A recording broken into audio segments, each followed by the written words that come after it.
What's going on, guys? Top Tier Gaming here, and today we're going to be doing a hand test combo video on Marincess. I just recently uploaded a Marincess deck profile to the channel, so if you want to check that out to hear my thoughts and opinions on the deck, the build, even Marincess theory and some card choices I made, it's a pretty in-depth deck profile. Feel free to go ahead and check that out. I will put a link in the description and a card on the video. It'll probably be somewhere around here. So yeah, go ahead and check that out. But yeah, Marincess, a super cool deck. It has a pretty clear objective of where you want to end on, which is usually like an unaffected Bubble Reef, maybe a Toad, like 2 to 3 interactions and making unaffected towers, Bubble Reef that your opponent just sometimes can't out and you just win the game. Pretty clear objective, but there's a lot of different routes you can take, a bunch of different ways to move around with the cards you're running, and yeah, it's a pretty clear cut objective, but interesting routes you can take to get there. So it's really enjoyable, and yeah, comboing with the deck can just be pretty fun, even if it's pretty standard most of the time. So yeah, making a combo video felt needed. So yeah, before we get into the combo video, we do have a couple of socials we've been setting up. We have a Discord where you can post like dueling book pictures of decks and maybe get advice for maybe changes you want to make to the list, sort of like a deck doctor type thing. I think we're calling it deck med right now, or med deck to try to be like medic. It's something. I don't know what it is, but yeah, join our Discord if you want to check that out. Oh, excuse me. Whoops. And we also have a Twitter, which is being run mostly by Patty, and he posts sometimes, and yeah, really cool stuff. So check out the socials if you want to check them out. But yeah, just gonna get into the first combo. This is like the only combo I have set up. The rest is gonna be like hand tests. So it's gonna be Blue Tang and Pascalis. Now this combo works with any Marincess monster except Pascalis, and a water extender, which can be like 2 Marincess monsters like Marincess and or Blue Tang and Seahorse. It can be like Mandarin and Blue Tang. It can be Mandarin and Seahorse. Yeah, a bunch of different ways you can get there. It's all going to lead to the same board. So we're going to do this one though because it actually breaks off into 2 routes, so you can do multiple things with it. We're going to summon Pascalis. I'm going to summon her in the zone closest to deck. This is the safest zone for Marincess because there's no arrows that point right, so you can put anything here and it's usually pretty safe. And Pascalis is going to special summon the Blue Tang. Now, Blue Tang is going to send Seahorse from our deck to the graveyard. This is generically the thing you're going to send most often off Blue Tang. If you already have Seahorse, you'll send Mandarin. And if you have all 3 of those, you'll send Pascalis, because then you can do fun stuff with Anemone and Pascalis, so that's really cool. But yeah, so you've sent off Blue Tang. You're going to link off the Blue Tang into Blue Slug. Usually your thing you're going to make most often is the Blue Slug. Blue Slug is going to target the Seahorse. You actually get Blue Tang's effect here, but because the deck's in order for the combo, we're not going to need the extra card. But if you get a Marincess monster off the Blue Tang, you'll end up with an extra Marincess monster in hand for follow-up, or if it's Mandarin, you could even combo with it, so that's really cool. You can get farther. Then we'll special summon Seahorse to his zone of Marincess monster points to, so Blue Slug. We'll take the Seahorse and we will make a Sea Angel, who is used to search essentially the most important card in the deck, Bad Lotion, also known as the card I draw every game because it's glued to my hand. The Marincess Curse right there. So then we're going to take our 2 Link monsters, and we're going to make Coral Anemone. Pretty much the boss monster before the boss monster. You're going to be making this almost every combo because she's just a free extender that salvages cards. So then you're going to special summon Blue Tang off of Anemone's effect. Now this is where the combo goes into 2 different routes. You can do different things. You can take both of your Marincess monsters, overlay them to make Bahamut Shark, get Toad. Here is visual aid. And then you take your Bahamut Shark and your Anemone, you make Marbled Rock, and you can equip the links to Marbled Rock and sort of have Toad Marbled Rock. But the main objective of this game, or of this deck, is to make unaffected Bubble Reef. So we're actually going to take both Marincess monsters, and we're going to make Crystal Heart. We're going to take the Crystal Heart and the Anemone, and we're going to make the aforementioned Bubble Reef, the queen of the Marincess deck. So yeah, then Battle Ocean is going to be Chainlink 2, Anemone Chainlink 1. Chainlink 2 is going to equip 3. I usually equip these 3 because I want the Anemone Engrave to banish off the Bubble Reef. So then Blue Tang is going to come to our hand. So yeah, Bubble Reef on your opponent's turn is going to be like 5,200. You have follow-up in the Blue Tang and the Seahorse in Graveyard. So that's really good. Again, like 5,200, unaffected by card effects. Like, you could have just this, and if your opponent doesn't have an out to Battle Ocean, they lose. Like, it's just that simple. Just something great about Marincess. But Marincess has a lot of follow-up, so we'll test what the follow-up looks like. You know, we banish the Anemone with her effect, and we draw a card. In this case, Pascalis. Not a hand trap, so it's not really going to be relevant, except for follow-up. And then on your next turn, you can discard a water monster with the Bubble Reef, 2 specialty Anemone, go into Access Code stuff, and yeah, that's pretty much the very standard combo and the goal. Like, that is what you want to achieve first, and then extenders and hand traps in your hand are for just extra interrupts and to have more negates to protect your field spell with cards like Totally Awesome. So yeah, now we're just going to run through some hand tests. Let me not forget the field spell, although I wish I could just leave it in my field zone at the start of every game. That'd be great. But yeah. So yeah, pretty clear-cut objective, but you can find some really wild hands. I'm going to go through a couple of going first hands, do some combos, try to get to boards that are like pretty good, and see where we can get with our hands, show the consistency of the deck. Then I'll do some going second hands to see how we can potentially play through a board, maybe like a Dragon Link board. Now those usually take longer, so I might do just like one going second hand if I draw like a decent amount of hand traps, and we'll test that out. Otherwise, just go through some go first, try to play around like Nibiru. Just depends on what we start with. So our first hand, Battle Ocean. This is a great start. I upped the list to a 42 card list from my deck profile, actually. So if you watch that and you're wondering if you see a change, I took out DD Crows for Veilers, and I added Foolish and a third Veiler over the Crow. So that's why it's 42 cards now. And I still draw the Battle Ocean, so that's really good. Pot of Prosperity, Pascalis, Nibiru, and Seahorse. So this is, you know, we drew the Battle Ocean, but it's not the worst thing in the world. However, this doesn't play around hand traps yet, so we're going to Prosperity. I usually banish, if I don't open a Swap Frog, I'll banish one of the Toads. This is a proxy for Splash Mage. You can either banish the Splash Mage or the Transcode Talker. It just depends on how many extenders you feel like you have in your hand, and then I'll usually get rid of the Dweller. It's matchup based though, but these are the 3 I generally banish just blindly, or one of the Toads. I think I showed something I don't normally banish, but yeah. We'll reveal the top 3. Reborn, that's really good. Bell and Seahorse, definitely the Monster Reborn here, 100% of the time. So yeah, going first, this is essentially the same exact hand we just saw with the 2-card combo, so I'm sort of, I don't know if I want to play this one out because it's very similar to last hand. Because you open Pascalis and a Marincess monster, and this essentially works the same as Blue Tang, so this is going to be the same as the combo I just showed. Except we open the Battle Ocean, so when we make Sea Angel, it'll actually do nothing. Maybe they'll shotgun a Veiler without you saying anything, and you'll be like, okay, that's really cool. Darn, now I can't search my field spell, and then you just activate Battle Ocean. That normally doesn't happen, but hey, sometimes you take the small victories. So yeah, let's go with another hand. That gets you to full combo, so that wasn't a bad hand, even though we drew the Battle Ocean. But I'm definitely hoping to see something more exciting. If anything, that does show the consistency of the deck, because we just did the exact same thing, but yeah, let's see here. Nibiru, Pot of Prosperity. All right, I'm pretty sure I shuffled. Blue Tang, Called by the Grave, so we can play around some hand traps. And Swap Frog. Okay, hands like this can get very interesting very quickly. When you see Blue Tang and Swap Frog, if you see something else, you can usually get pretty wild with it. These are 2 of like the best monsters you can see. Because of this, I'm definitely going to activate the Prosperity first. I usually do that to bait ashes or anything anyways, but I want to see if we can find a frog or like a mandarin or a seahorse, because that changes stuff wildly. Banish the same 3 I previously showed. Foolish, that's pretty good. Nibiru, that's not great. And Signet Mining.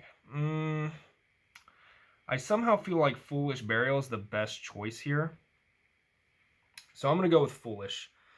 Yeah, we'll put these to the bottom. I think Signet wasn't like a terrible play, because Signet's pretty good because you can pitch the Swap Frog and then do Anemone things to bring it back. A lot of this hand is going to depend on what Blue Tang finds us. If she finds us something, we could be in a pretty good spot. If she doesn't, it's like, whatever.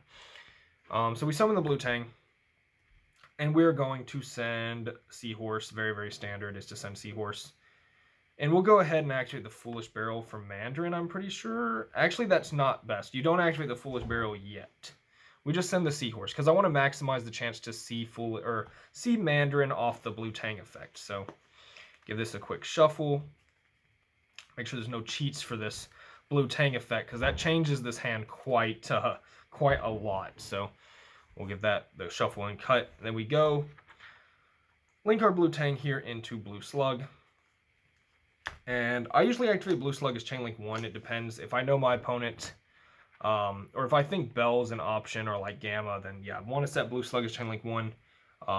Tang is Chain Link 2. But if you're afraid of Ash, you can set Tang as Chain Link 1. We have Called By, so not much to fear there. But now Blue Tang effect. Alright. Swap Frog, I wish I could add that. And a Battle Ocean. I mean, we can add the Battle Ocean, but that doesn't really help our situation, so that's just unfortunate. Seahorse comes to our hand, because if we see a Marincess monster there, we can get pretty wild with it. So yeah, this is our hand now. Then you can special summon the Seahorse to... I don't know if I want to pitch that off of the Swap Frog, actually. That's really interesting. I'm going to pitch this off Swap Frog and try to go this way. Swap Frog, send another Swap Frog. And then we'll activate the Foolish Burial. We didn't get lucky and see Mandarin or any Marincess monster in that case, which kind of stinks, but that's where we're at. Yes. How are we going to do this? This is not ideal. I think I've big-brained myself to a point where there's just no return. So now we're going to take the... Wait, this is really bad. You don't do what I just did. You don't send Swap Frog. You don't pitch the Seahorse for the Swap Frog. Don't do that. That's bad. We need the Seahorse. Seahorse good. So you just go Seahorse into Sea Angel. Yeah, just cross out whatever I just did, because you're going to end up... You need the Sea Angel here. So then we're going to special the Mandarin. We pitched off the Foolish Burial to this zone, and you're going to make Anemone. Now this you've definitely seen before. Make Anemone. We didn't search off the Sea Angel because we so greatly searched the Battle Ocean off Blue Tang. Anemone is going to special summon the Blue Tang here. And then I'm going to go with Blue Tang and Anemone into Marbled Rock, actually. Alright, so now we're back on track. Now Anemone is going to activate and bring Blue Tang back to our hand. And I'm going to pitch the Blue Tang for the Swap Frog. And we have a Seahorse. I gotta make sure this mat doesn't go all crazy, but it really wants to. We'll send Ronin Totem. And then we'll activate the Marbled Rock, and we'll get the Blue Tang back, and we'll add Swap Frog back to our hand. And we'll pitch the Blue Tang to special Swap Frog. And then we can dump another Swap Frog, which is pretty cool. This is just so unfortunate. Just going through, really wishing we saw a monster off that Blue Tang, because then everything is just so different. Now we can banish for Ronin Totem. Now, you have a couple of different plays here. We can make a Crystal Heart with Ronin Totem and the Mandarin or anything like this, and you can get to unaffected Bubble Reef, but I kind of want a Toad, so I don't know. I'm not going to go with the unaffected Bubble Reef, even though that's the main play. I just want to show other things the deck can do, so I'm going to go into Bubble Reef here. Make sure the camera can see all this, because I know the mat's moving around as it does. I'm going to scoot the mat back a little bit. So Bubble Reef's going to go off, and we're going to get to equip. Since she's not affected, I actually want to equip the Anemone, so that Anemone gets to add back a Marincess monster if they kill the Bubble Reef, which is pretty good. And we can essentially banish Marble Rock, which is nice. Then we can overlay our frogs into Toad. And what we end up with is this set right here. Kind of messy over here. So we end up with 1, 2 interrupts and a Nibiru in hand, and then Bubble Reef is going to banish on our opponent's standby phase. But first, we're going to activate the Totally Awesome because we want to thin one more card. I forgot there was still a Swap Frog in deck. So we special the Swap Frog off the Totally Awesome. We'll do middle zone because even I'm lost at my zones right now, so that's pretty interesting. And then we'll use Bubble Reef's effect. Banish the Marbled Rock, because if we can special summon her, that's a link 3 we can do a lot with, like make access code, which is pretty good. And we'll draw a Signet Mining. So not a hand trap, doesn't really matter. We end up with an Omni Negate to protect our field spell. We got to draw off Bubble Reef, which is Signet Mining. If she lives, we have so much follow-up. It's wild. This is going to be follow-up. And we have a Called By. So yeah, overall a pretty good hand. And because we have like just enough follow-up with the Ronin Totems as well in Grave, we have, if we activate Nibiru, we can have Nibiru access code, which is 8,300 for game. So yeah, overall just like a decent hand. If we saw something off of the Blue Tang, that hand gets really good because it's unaffected. Unaffected Bubble Reef plus Totally Awesome, which is a lot better than what we just saw. So going for another test hand here. Hopefully we see just like a hand that's complete gas, or like a lot of hand traps to test to go second hand. Try that out. So we've shuffled it up here, give it another quick little shuffle there. And we draw Veiler, Phantasme, Shathana, Seahorse. All right, this one's pretty good going first or second. I guess we can try this one going second. I guess we'll say we're playing against Dragon Link now. Because I have Veilers and I'm going to want to stop a lot of his extending with the Veilers, I don't think I want to save my Phantasme for when they have like the whole Seals plus, or Heavenly Spheres plus Pisty plus LP to get like 4 draws. I just want to do this on Striker Dragon essentially. So I'm going to special this to closest to deck because that's where it's best. And I'm going to get 2 draws. A Pascalis and a Blue Tang. Well, we know we have a lot of gas for next turn. I'm going to put Shathana back because it conflicts with Phantasme pretty heavily. So now, yeah, you can you have 2 additional hand traps. You can Veiler a couple things. You can Veiler, definitely LP you'd want to use a Veiler on. And what is the next best thing to Veiler? If you are afraid of tidying, you can also Veiler the Chamber. It just depends. You have 2 Veilers to hinder their plays. They're still going to make something. They're still probably going to end up with a Savage at the very least. So then we draw for turn and another Blue Tang. All you have to do is play through 1 Savage. So you can definitely do that with this hand. So you just make Blue Tang and send Mandarin. See, the issue with doing Pascalis into Blue Tang, which is normally the better play and what I should have done probably, is if they hit the Pascalis with Savage, they just shotgun it. You're kind of in a weird position, but you can still link this off into like Blue Slug and Special Seahorse, and then you can go into your Splash Mage into access code stuff. So this is probably better too, but you can also go really safe with just the Blue Tang. Just depends on what you want to do. So yeah, we drew some hand traps. Don't know, you never know your opponent's hand, but 2 Veilers is not terrible for trying to stop a Dragon Link board. They're definitely going to get somewhere off just 2 Veiler. You probably need a 3rd hand trap to stop their better hands. But yeah, you just never know. So let's see another hand here. I want gas. Okay, I see we're going second. What am I looking at? Okay, we Ash and Nibiru them going second. Very cool. And then we draw Bell. All right, so this is an interesting hand because you notice that this is on board. You notice that we have a lot of plays here, a lot of options to actually go with here. So what you can do is you can look at your hand and you can be like, okay, I have 2 hand traps, right? That's really good. You can start plays with this. I mean, you could even summon this and make Hauki Fibrax that you don't run in the extra deck. Their token is probably a billion attack, which is great.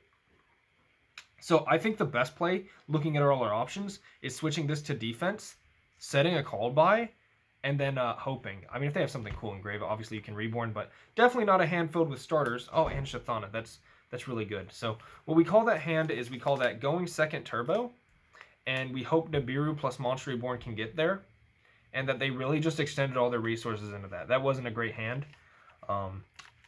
I am exuding a lot of sarcasm in my voice because that hand was very bad.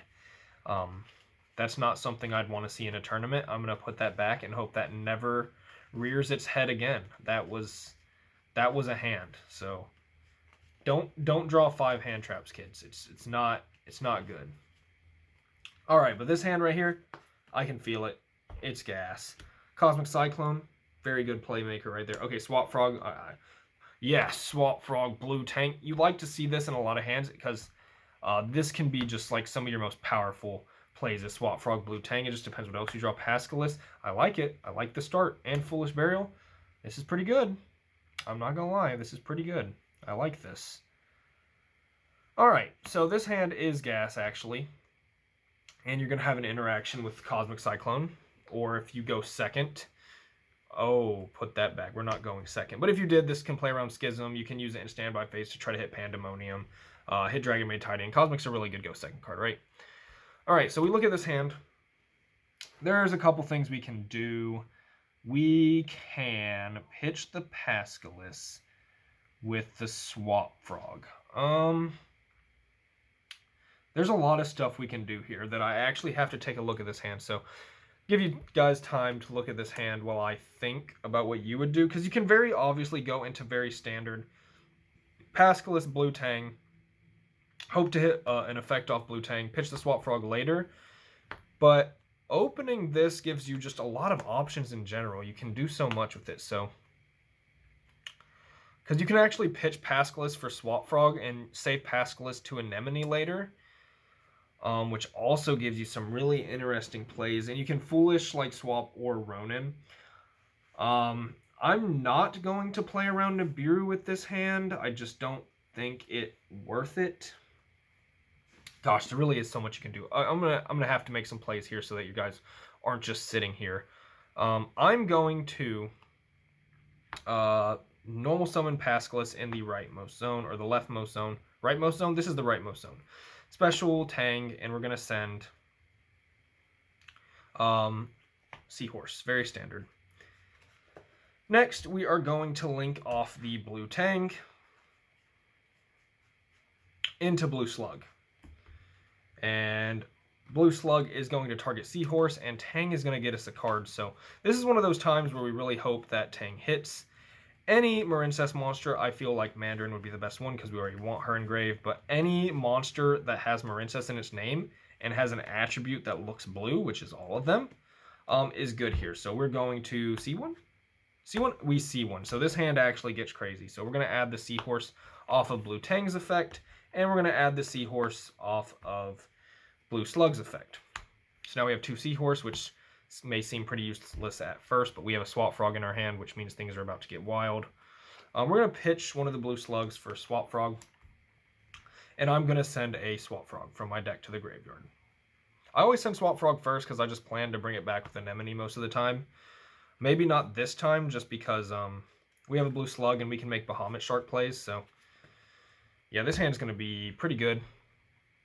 Now I activate the Foolish Burial to send Mandarin. I think that's better than Ronin Toad. Now that we've made it into our combo a little bit, I feel like Mandarin's a little better than Ronin Toad in here. Just because we're going to end up having some plays. So we're going to special the Seahorse, make the Sea Angel.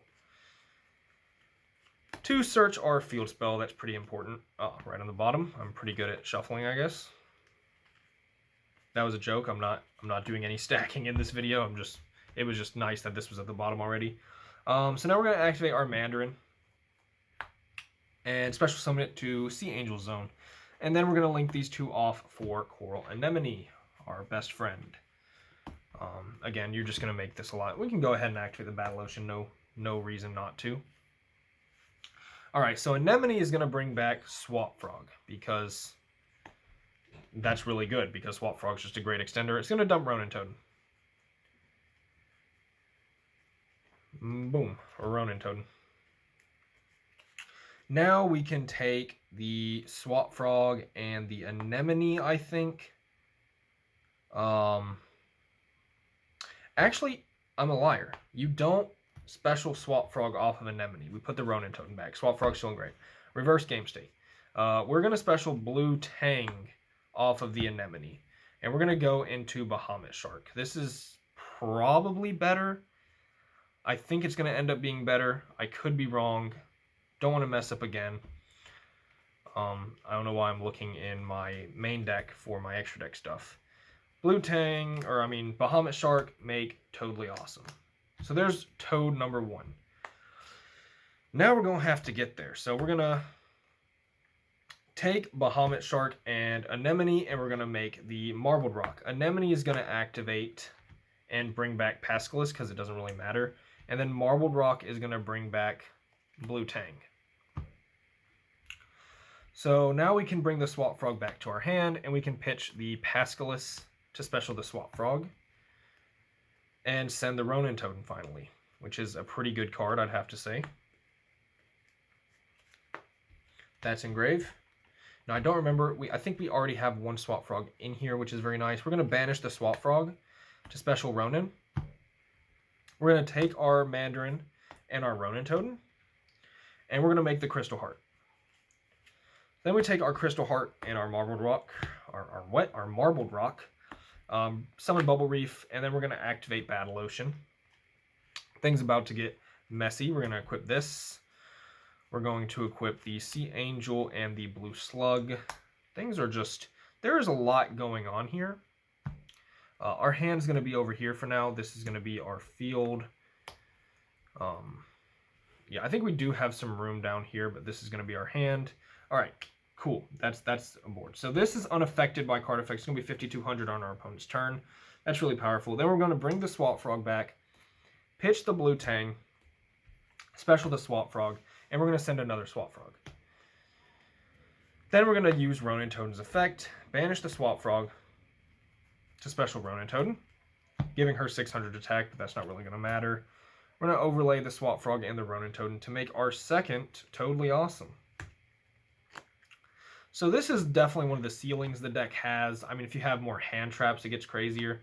We had to get lucky off Blue Tang, but sometimes you draw hands that can just like do this naturally, which is pretty good. We're going to set the Cosmic Cyclone, assuming we're going first. And then this board might look like just 3 interrupts with the Cosmic. But Toad is not only just a great interrupt, it's also follow-up. So we go Standby Phase, Bubble Reef activates, and we're going to banish the Marbled Rock, because special summoning Marbled Rock next turn is amazing. And we're going to draw Nibiru, which this could be any hand trap, right? This could be Effect Veiler, Ash, Phantasme, Bell, any hand trap, and you end up with 4 interrupts. Nibiru going to be like the least good of hand traps here, but if they happen to break through this board, then Nibiru is just the follow-up, and you can do some great stuff off of it, because you're going to have game off these 2 Toads anyway. So let's say they activate Cosmic Cyclone, and you just Totally Awesome effect. Negate it, set your own Cosmic Cyclone or whatever, and you add back Blue Tang to your hand. Then you can, say they activate a field spell or something, you can activate your Cosmic Cyclone. Then you can Totally Awesome here if they, let's say they used another Cosmic Cyclone, I don't know, something that wants to pop your field spell. You tribute with Toad, and you just add back Pascalis.